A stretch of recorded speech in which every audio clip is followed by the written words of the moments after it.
Big 550 KTRS. Michael Highsmith joins us, policy researcher at the Show Me Institute. Good morning, Michael Highsmith. Good morning. You want to talk about the Earned Income Tax Credit. What is the Earned Income Tax Credit? So first off, just as a preface, there's been a lot of protests going on nationwide for minimum wage increases to $15. Right. So there's a lot of economic, just 101 supply and demand problems with just artificially raising the minimum wage that high. So the Earned Income Tax Credit offers an alternative to that. So what it is it's a tax return that you can fill out.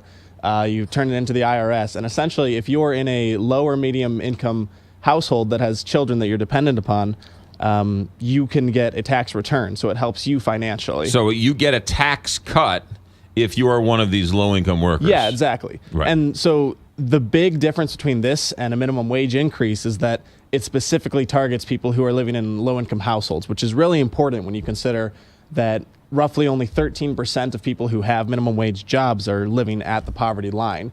And you have almost half of the people who are minimum wage earners are teenagers inside of medium-income households with relatively wealthy parents, and they're Right. living 3 times the poverty line. Right. Why should a kid who's a senior who's flipping burgers for a couple of extra bucks why should the employer have to pay him $15, whereas the person who's struggling to pull themselves up by the bootstraps, they get a benefit on the back end from the government? Right, and it becomes just a matter of supply and demand. If you artificially raise the price of labor for everybody, businesses are going to have to cut costs, and it tends to lead to unemployment. There was actually a study done last year by the Heritage Foundation that found if in Missouri, hypothetically, the minimum wage went up to $15, over 200,000 jobs would be lost. So someone might be better off. They might have a higher wage, but there's someone else whose wage goes down to zero. It's interesting. Thomas Friedman, New York Times columnist, said yesterday that if they force these factory jobs back to America, they'll just be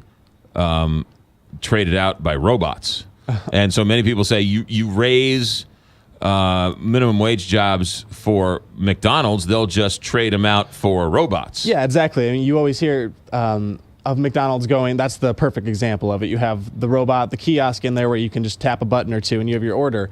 And from an employer standpoint, you're not going to pay $15 to an employee who only provides $10 of benefit. Right, right. But the argument in that the burger flipper can be replaced with a computer also works with the factory worker that can be replaced with a robot, because technology being what it is, you're not competing against a low-wage worker in India or in Mexico. You're competing against a robot who doesn't need a break every 2 hours. Right. The technology argument replacing labor can apply to just about any field. It really just depends on where the technology is there.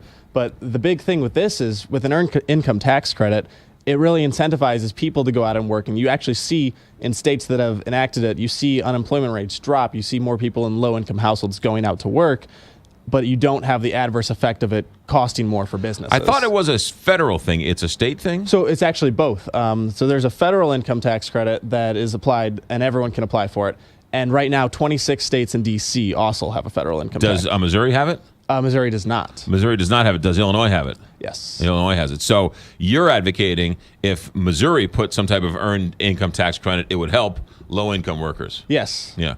What number, what yearly salary would you want to see it at, or is there one? So just to throw out a couple numbers Yeah. for the federal income tax, if you have no kids, obviously you have a lower income, needs to be your threshold because you don't have as many people that are dependent upon you. Right. So if you are single and you have an income that's less than $14,880, so it's relatively low, you're eligible to up to $500 extra.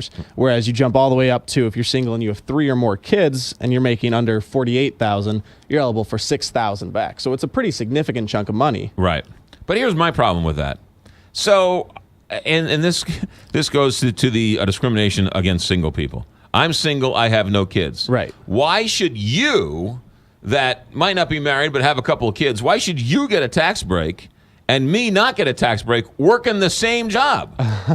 So this ultimately comes down to financial need. When you have more kids, obviously fair is fair, but when you have more kids, it's much harder for you to survive. Obviously, that's why there's different income thresholds when it goes. Right. But the idea behind this is that rather than you being stuck on welfare, in the long run, the rising tide raises all ships. So Right. assuming that everyone can, the studies actually show that people that get the earned income tax credit tend to wean off of welfare in the long run. They tend to have increased employment. They tend to be more dependent upon themselves. Right. I get that. Right. But you're also putting one single person up against a family person doing the same job. So we're both doing the same job, but you're disincentivizing me as a single person as opposed to incentivizing. Every time you give an incentive to somebody, you're disincentivizing somebody else. Yeah, absolutely. That's absolutely true. Right. So it's not as opposed to giving everyone a raise or giving everyone the earned income tax, or everybody saying, look, if you make X amount, we don't care who you are, you get X, we'll lower your taxes. Right. Yeah.